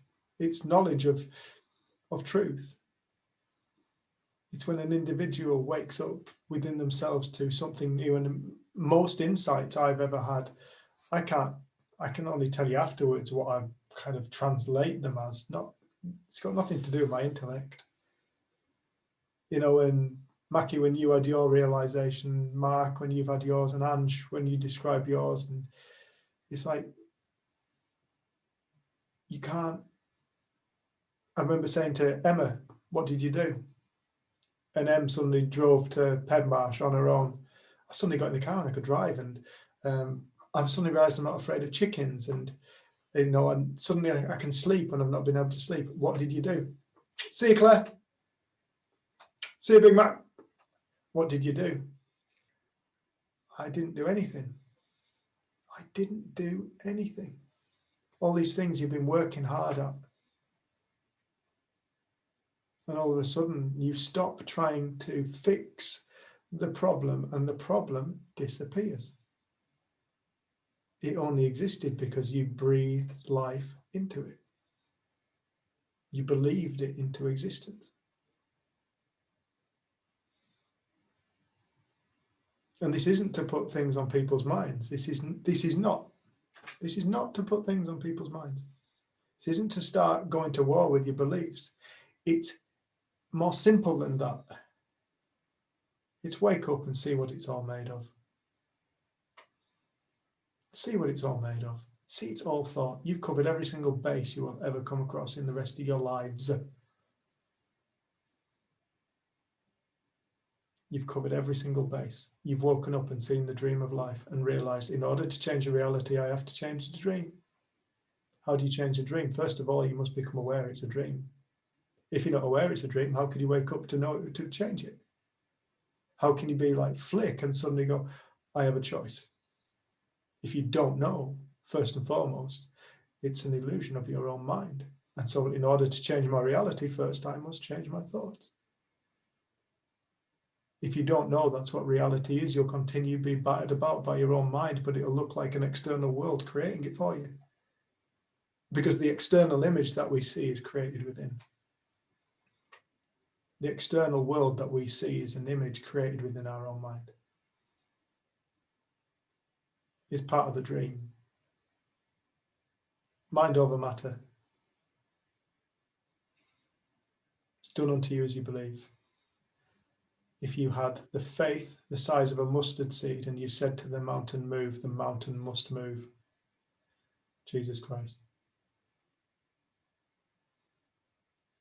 He was telling us what reality is, where it exists, who we are, what we are.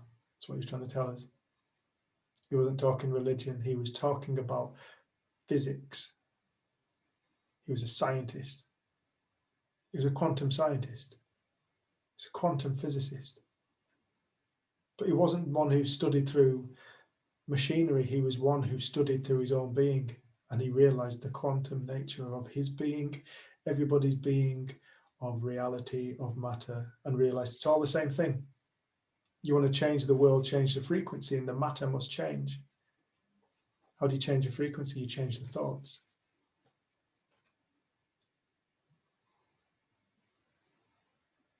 Like my mother with her bad leg, like Flick with her pains. My mother never gets ill.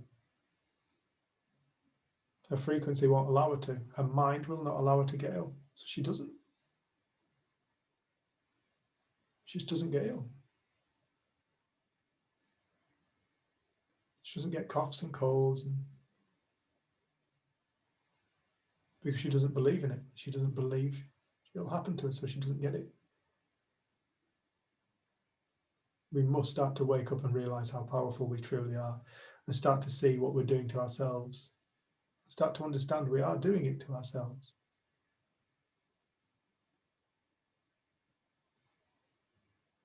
We are the most powerful thing in the universe.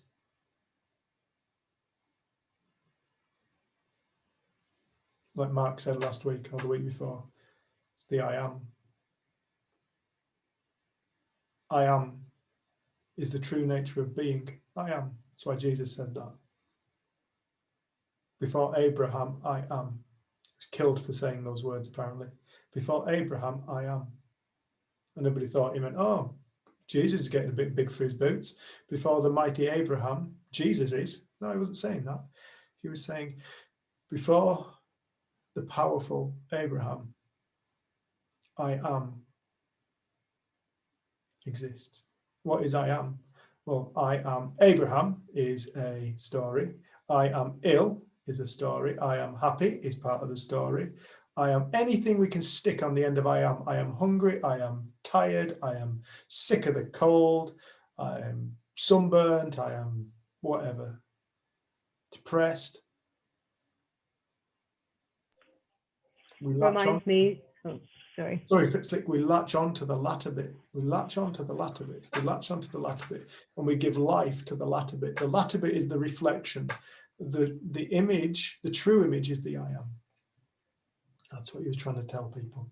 Wake up and find the I am, the thing that is present and at the being and birth of all experiences. Sorry, Flick, look. So I was just going to share another one. My big sister used to go out partying all night, and she'd just say, like, tiredness is a state of mind. It doesn't exist. And then she wouldn't get tired. True.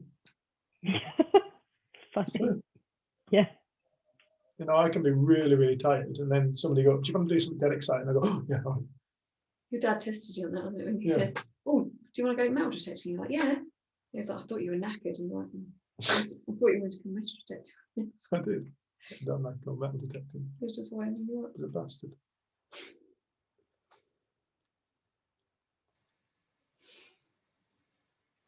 Right, we've got some chats. Let's go have a quick read of these. Claire Hamill's got to go. Yeah, absolutely, Flick. Thank goodness it's our choice and not from the outside. Wendy, my dad used to say, I never catch a cold. I don't even chase them. I like that. That's nice.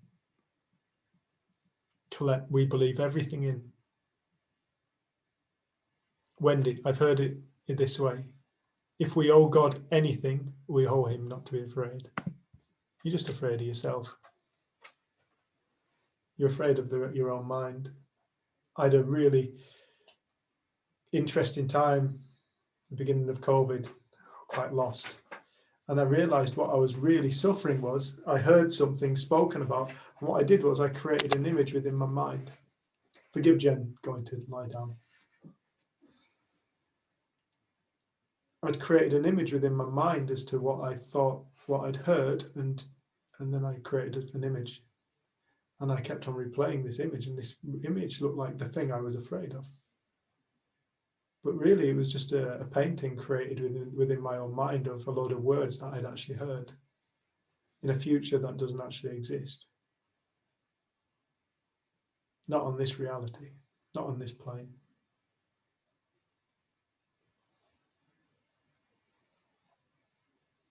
I was afraid of my own mind. When I saw that, I was fascinated.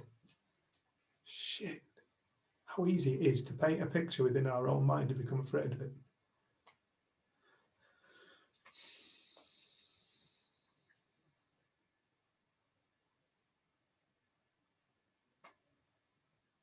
I can't tickle myself because I'm aware I'm doing it.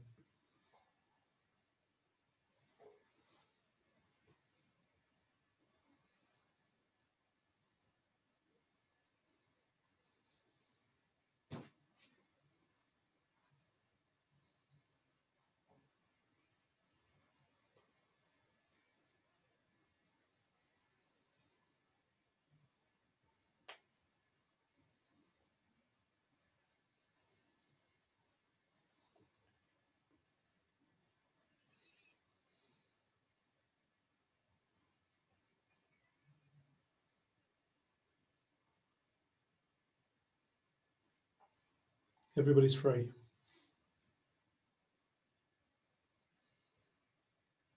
Everybody is already free of any suffering that they believe that they have. They're already free. So free, you're allowed to believe it.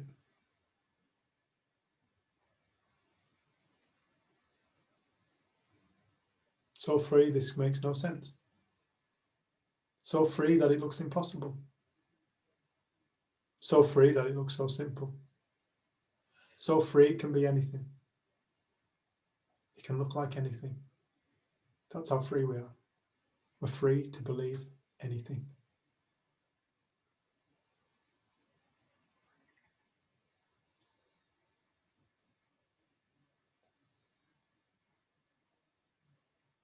That's the divine dream state. That's the divine within our being. That's the energy before creation. Totally free. Emma, what's looking at whatever's going through your head right now is it looking at the reflection. It's studying the reflection of whatever you're thinking. Whatever you're thinking is the reflection. What was looking at the reflection is what I'm talking about.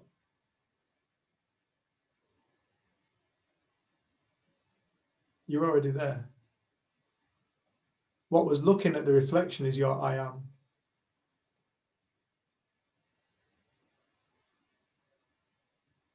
And you were looking for something to stick on the end of I am. It's that simple.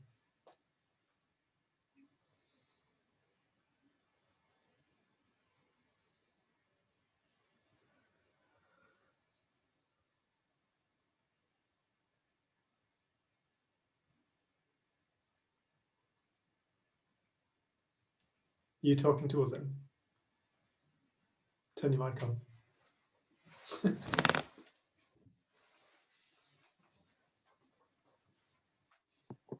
There we go. Yeah, can't see you now. Can you see me now? Yeah. So I was just thinking, so like, don't hit me with a spoon. But so I've got myself stuck on this loop, and it's like even if I have that, like I'll explain to you and Jen tomorrow, I'll talk about it, but just for everyone, it's like just stuck on this constant cycle. And it's like I have moments of freedom, and then my brain is like, let's go back. And it's like, what I was just thinking there is like, do you think you can slowly try and input something else, or do you think, is it like you just have to wait for your mind to be ready to move on, or can you like try and force it off? Or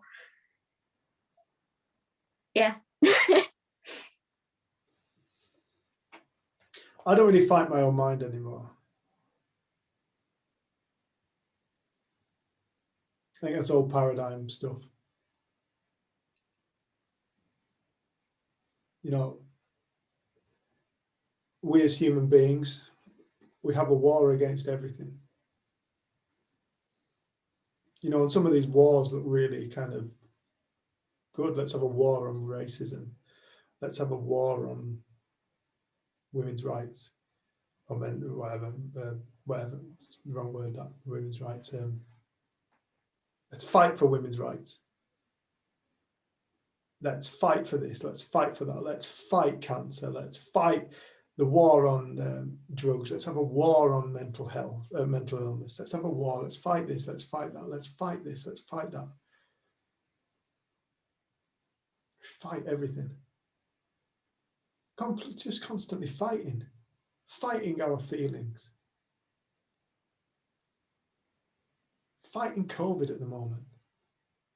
It's interesting, all these fights that we've had set up around the world have always been invisible little wars, haven't they? Little invisible things to be afraid of, terrorism and viruses and things you'll never see, but you can got to be afraid of them. Let's have a war. I remember seeing, I loved it. I think it's one of the best things I ever saw on the front page of the Star, on the mirror of some of the shite newspaper. It said, one second.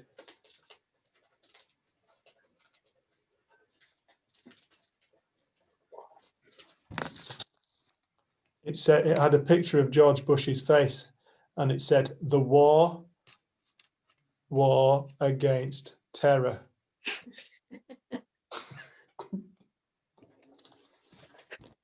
I loved it. TWAT. In bright red, the rest of the letters were in black. A picture of George Bush's face with twat written next to it. It's like, it's the best bit of journalism I've seen in a long time.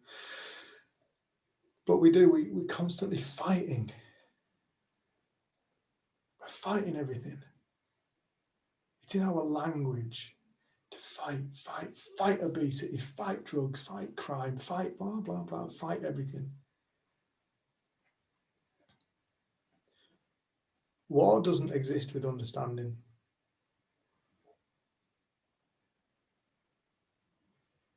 With understanding, there's nothing to fight against. I understand you think different to me in religion. I understand that. Cool. No war there. I understand it's all right for you to think differently. No war there.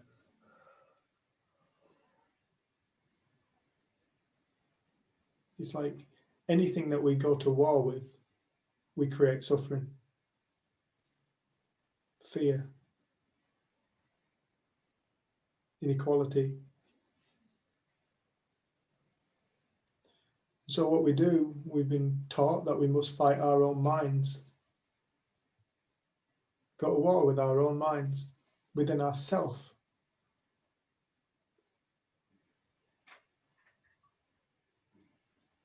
And expect to find peace at war. You only find suffering and pain at war.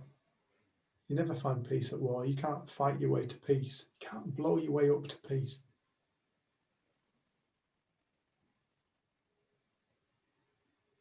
It just creates suffering and pain and hostility. Acceptance. And acceptance isn't passive.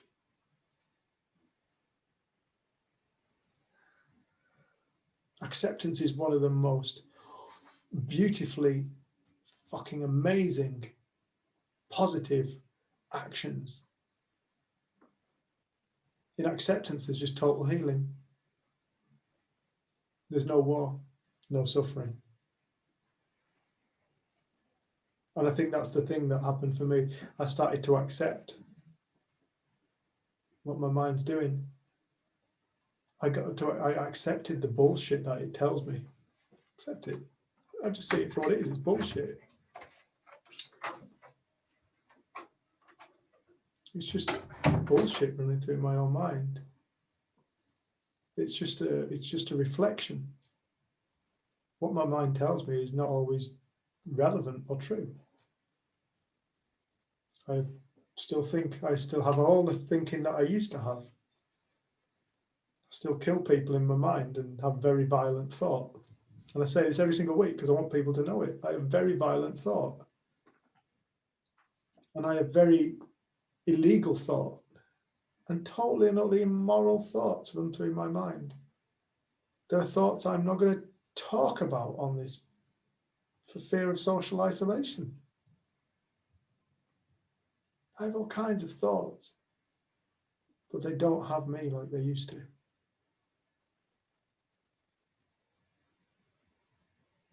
They don't dictate my life. They don't define me. They're images dreamt up within consciousness. They're not facts.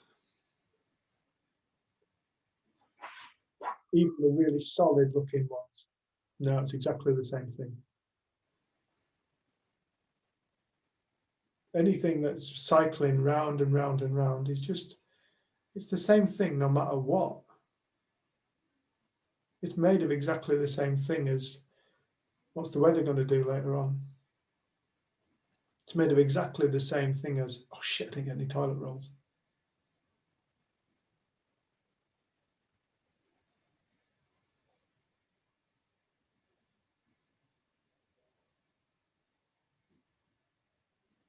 If, for one moment, you could really see that there is nothing to be afraid of within your own mind. It's all the same thing. You could have all those thoughts and they wouldn't have you. Because they can't actually have you. You have them.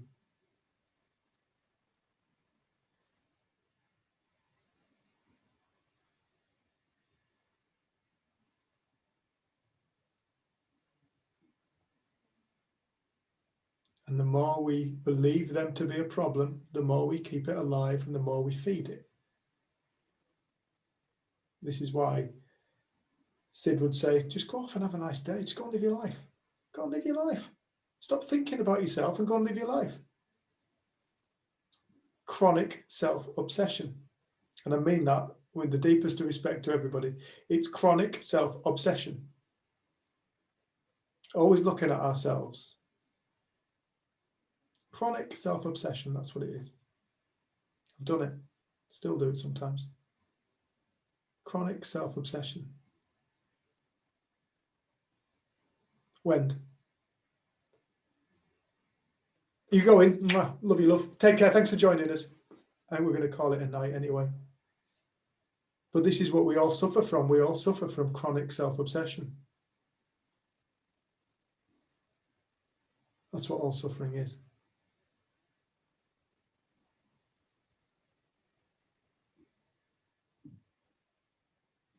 That sounds really callous and it sounds really harsh.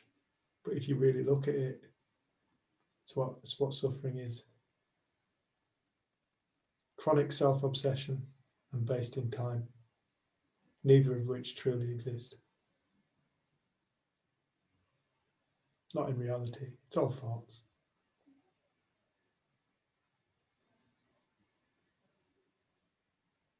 They're all thoughts.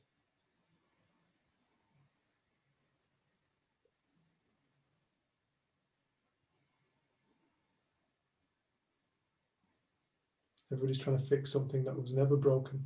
That's why they've never been able to fix it.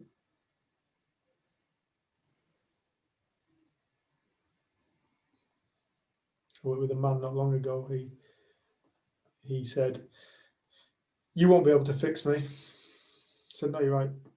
This was day one of a 4-day intensive, 6-day intensive. On the 4th day, he fought me, and I watched this man cry tears that couldn't even get out of his eyes. He was trying to cry them, trying his goddamn best to cry these tears. And I was saying to him, "You're trying now. Come on, let's just have a conversation." And he was really trying hard to make himself cry. On the 4th day, he said, "You've failed." I said, "I haven't failed. I haven't failed. But you were adamant that you couldn't be fixed. And you've really held on to this." And I watched this man hold on so tightly that even when he started to come out of it, he'd pull himself back in. "Oh no, I'm the broken one. I'm the most fucked up person Dave's ever seen." He wasn't. And I kept saying to him, "I have got zero worries about you because you're absolutely fine." Put himself in a psyche ward. He's out of the psyche ward now, but he put himself in a psyche ward. He was not prepared. He wasn't ready to even consider letting go of his story because he really wanted his story to be real. He benefited from it. He got something from it, and he was afraid to let it go.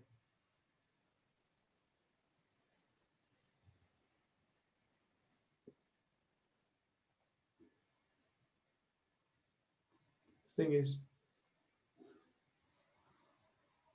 there's nothing to hold on to.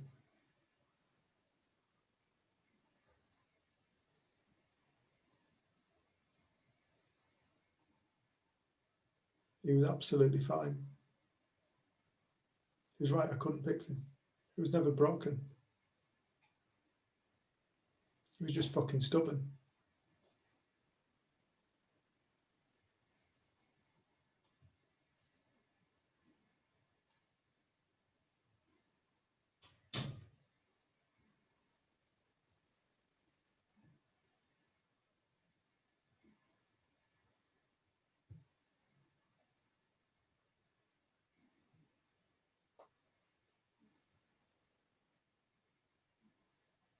We're all perfect. We can't be anything but, because we're all not what we think we are.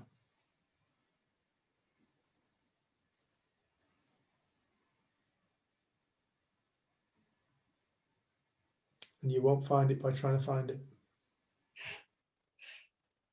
You can't find it there. You find it when you forget it.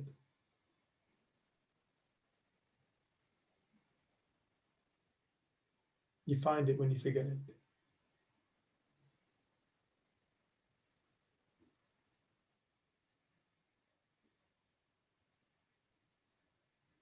And we all forget it.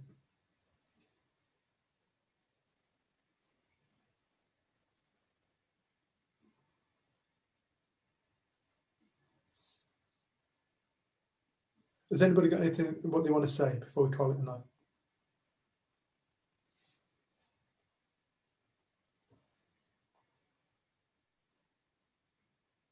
Forgive Jen just leaving for this last bit. She's not been feeling too good today.